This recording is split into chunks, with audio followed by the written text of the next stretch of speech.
Next up is Dr. Brian Moench, who is a local doctor involved with lots of environmental issues here in this area. He was also a member of the oil spill work group's health team, and he's going to talk a little bit about his perspective and what the health team came up with. And I'm going to let you start this because this is the one I don't know how to use at all. Okay. Michael, thank you for that. I'm going to respond to a couple of things that you mentioned here, which will be a little bit of a deviation from what I prepared. But I'm the president of the Utah Physicians for a Healthy Environment, and our primary issue that we're engaged with on a civic basis and with government officials and on a research basis is air pollution. And this certainly falls into the category of a form of air pollution, and we've certainly had a number of calls from people asking our opinion about what's going on in cases exactly like the family of Michael's that he just described. We've heard that kind of story multiple times. Before I get into that, though, I need to show you our latest group picture. I'm the one on the left, and sometimes I feel like this is exactly what's going on here as we're trying to negotiate any sort of improvement in our overall environmental situation here in the state of Utah with our legislators and sometimes with our government agencies. But before I do that, I want to tell you who my latest environmental hero is. Someone you've probably never heard of. He's actually a Siberian lumberjack named Arten Sidorkin. He had a bad cough, and he started, in fact, coughing up blood, and he went to his physician in Siberia, and he said, I don't think things are quite normal. I'm coughing up blood, and that really shouldn't be. And this physician said, yeah, I think you're right. Took this chest x-ray and found what appeared to be a tumor. And so they said to Arten, well, you've got to go to surgery. We've got to find out what that is. So they took him to surgery, and this is what they found. A live and growing fir tree, which lends new meaning to the term bronchial tree, and of course gives new meaning to the term you are what you breathe. And this has helped our group launch our new clean air campaign to compete perhaps with the governor's You Care clean air campaign. Ours is Save Utah's Air, plant a tree in the body orifice of your choice. And to help us launch that campaign, we've solicited the help of the nation's premier environmental scientist, Dr. Stephen Colbert, who says he doesn't much care for the environment, and that if we want cleaner air, we can import it from China, like we do everything else. Okay, this is one of my favorite quotes. I've had several sit-down discussions with Chevron brass people, starting well before the oil spill. We had concerns about what's going on in the refineries, and I sat down with Dan Johnson, who's since retired, and discussed numerous issues. It just so happens that he made this statement recorded by a reporter in City Weekly about 2 or 3 months before this oil spill. So I find it very interesting that when other refineries are having an awful lot of trouble, numerous explosions by all the other refineries but Chevron, this is their attitude. But of course, they didn't quite have that same attitude when they had this oil spill. This is what I want to get down to in terms of the guts of this talk. We now know that the average baby born on day one has over 200 hazardous chemicals perfusing every single organ of their body from the minute that they are born. We know it's in the amniotic fluid. There's no way to escape it. Now, the issue is that doesn't sound good. I don't think anybody would say we need to enhance a natural baby with chemicals. I don't think anybody would think that. The issue is that a serious problem?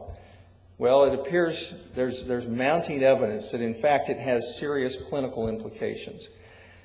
Of these over 200 chemicals, and the way we came up with that figure is they only tested for about 450 and found over 200. If they tested for 1,000, they'd obviously find more.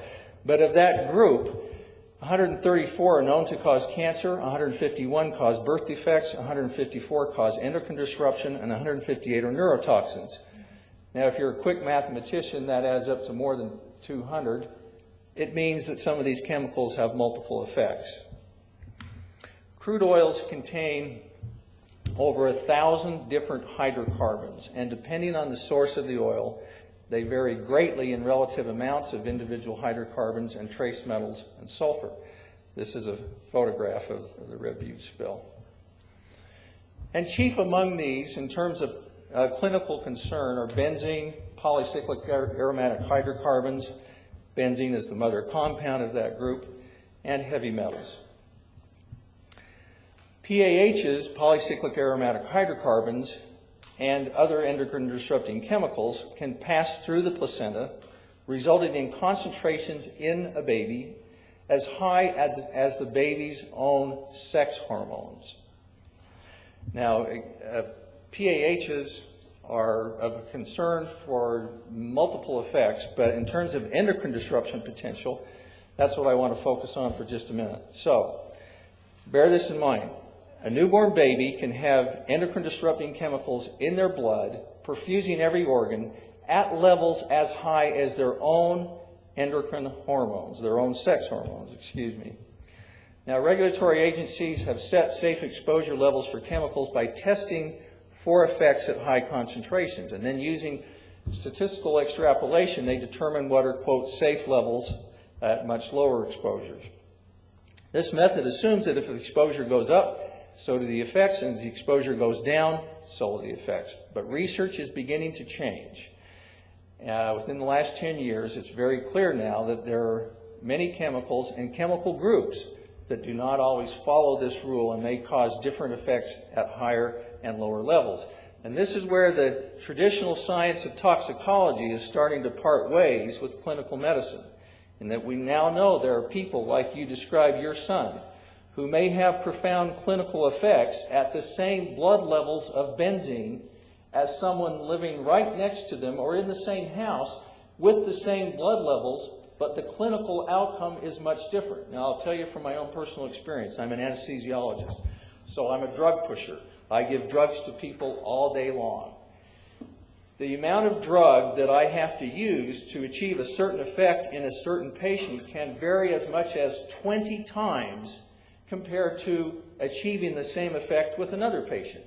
And that's brought about by the fact that the same amount of drug administered can achieve a blood level in two different people that can vary as much as 5 times, and that same blood level can achieve a clinical effect varying as much as 4 times. And if you multiply those two together, you can say that, and we experience this clinically, one person's effect may be 20 times different than another person's effect. The real specialists in endocrinology are, of course, endocrinologists, internal medicine doctors that specialize in endocrinology. Their society, the Endocrine Society, made up of about 16,000 specialists. These are the specialists in the issue of endocrine disruption, made this scientific statement in the summer of 2009. Even infinitesimally small or low levels of exposure, indeed any level of exposure at all, may cause endocrine or reproductive abnormalities, particularly if exposure occurs during a critical developmental window. Surprisingly, low doses may exert even more potent effects than higher doses. A report issued just 2 days ago by 12 of the nation's premier scientists made this statement: there are no safe doses for endocrine disruptors. And in the fumes from an oil spill, endocrine disruptors are certainly in existence, primarily the polycyclic aromatic hydrocarbons. Now, to help you get this in clinical perspective, you may be familiar with some of these drugs. These are some of the most prescribed drugs in society. Cialis, I don't know anything about that one. Paxil, albuterol, birth control pills. The clinical effects occur at, in the case of Cialis, 30 parts per billion. Paxil, 30 parts per billion. Albuterol, 2.1 parts per billion. Birth control pills, 35 parts per trillion. Now, these are the clinical effects. The side effects can also occur certainly at that same concentration. In fact, some of these do have profound side effects. In the case of Cialis, it has such an effect on your brain that you'll get naked and sit in a bathtub next to someone else naked in a bathtub without any plumbing in it on a public beach and think you've had sex. It has a profound effect on your brain, obviously, at very tiny concentrations. Now, a study was just done in California measuring indoor refinery-related air emissions amongst homes living next to an oil refinery. And what they found is that the homes had higher concentrations of refinery emissions than the outdoor air. In other words, the homes were sucking it in, but they weren't letting it out. And as I'm hearing Michael describe his experience, I'm thinking about this study. This was not a study of homes next to an oil spill, but there are certainly some parallels. Homes next to oil refineries suck it in, but they, for some reason, and I can't tell you why, they don't release it. Those indoor homes have higher levels of concentrations of various toxins. Now, back to the issue of endocrine disruption. This creature, if you want to call it that, has a certain amount of hormones perfusing his body, as does this creature. The difference between these two creatures, the endocrine hormones responsible for those, the sex hormones, would not fill in volume a grain of sand. That's how potent sex and endocrine hormones are. They're probably the most powerful biologic agents known. Now we know studies showing that 1/1000th of previously recommended safe doses of hormone mimickers are now known to create genetic malformations and precancerous conditions in vitro cells, cells that are cultured outside the body. So, PAHs act as endocrine disruptors. They may interfere with or mimic or block hormone production, release, and activity. They're developmental toxicants and reproductive toxicants. This slide has nothing to do with oil spills. I just wanted to show you the latest playground equipment I got my grandkids.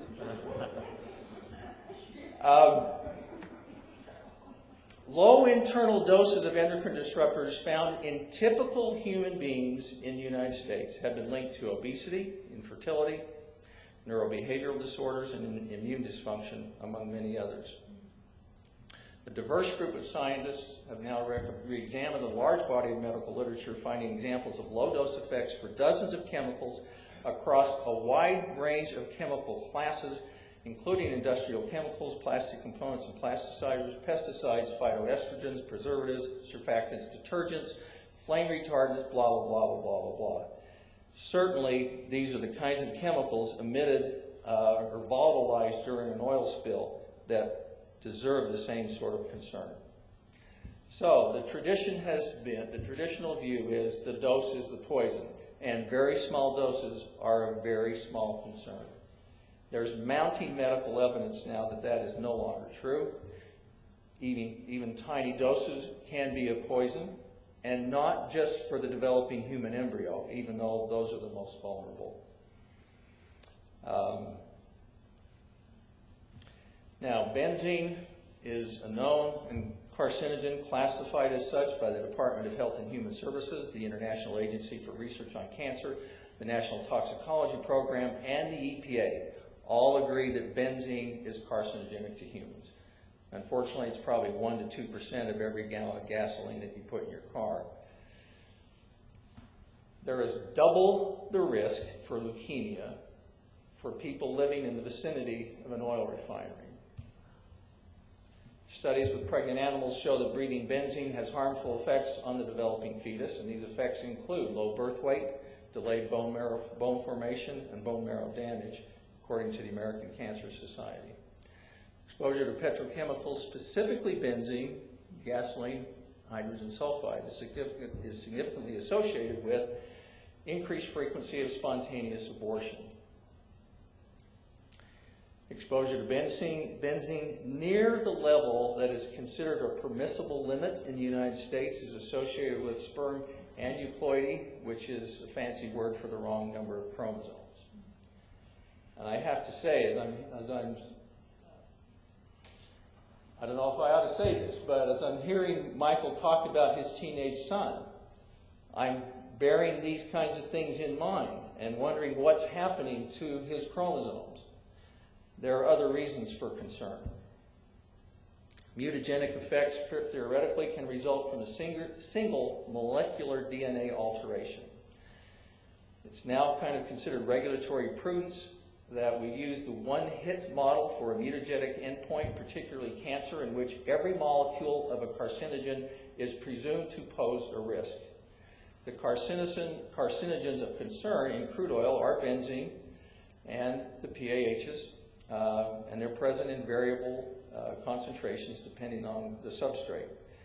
Now, the half-life of benzene is quite short. It's measured in days, but the half-life of polycyclic aromatic hydrocarbons is much longer, and they can bioaccumulate.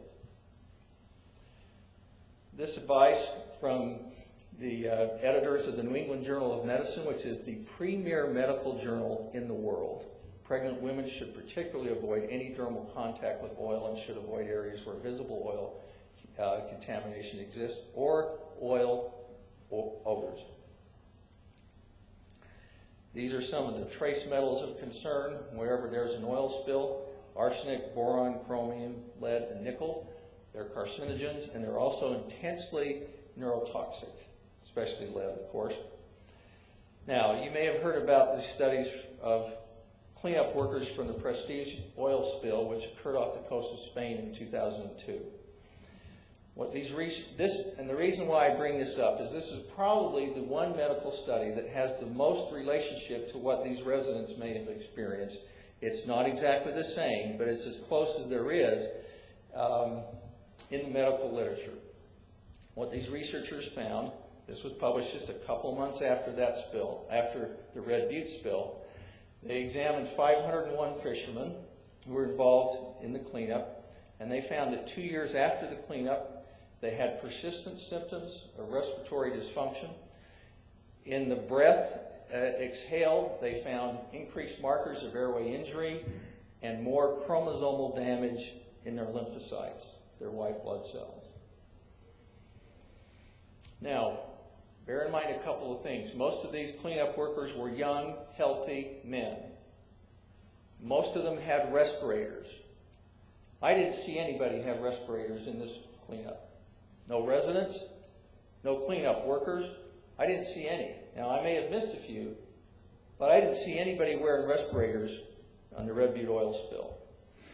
The definition of an exposed oil worker in this study was someone who only was exposed for 15 days, a median of 6 hours per day.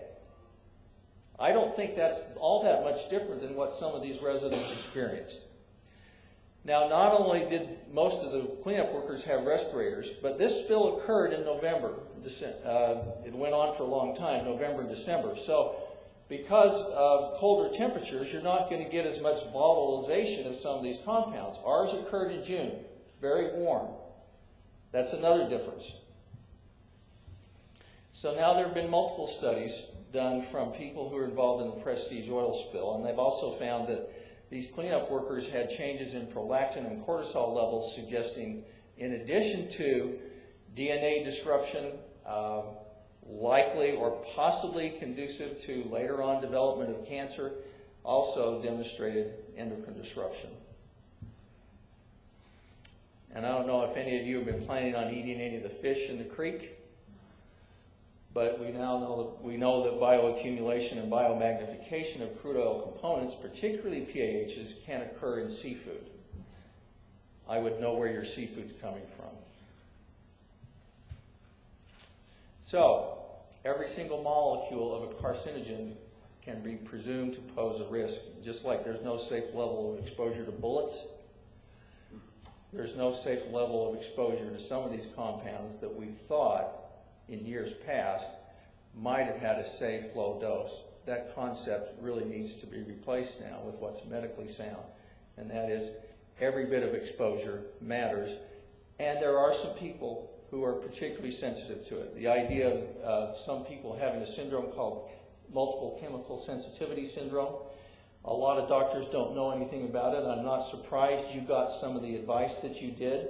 There are very few physicians who know much about how environmental impacts actually trigger, exacerbate, or relate to some of these disease processes. Quite frankly, the medical profession is way behind the curve on this. But the idea that there is a legitimate subgroup of the population which could be called multiple chemical sensitivity syndrome, we pretty much know that that's the case. And the stories that I've heard, like yours, I think are clear manifestations of that. Thank you.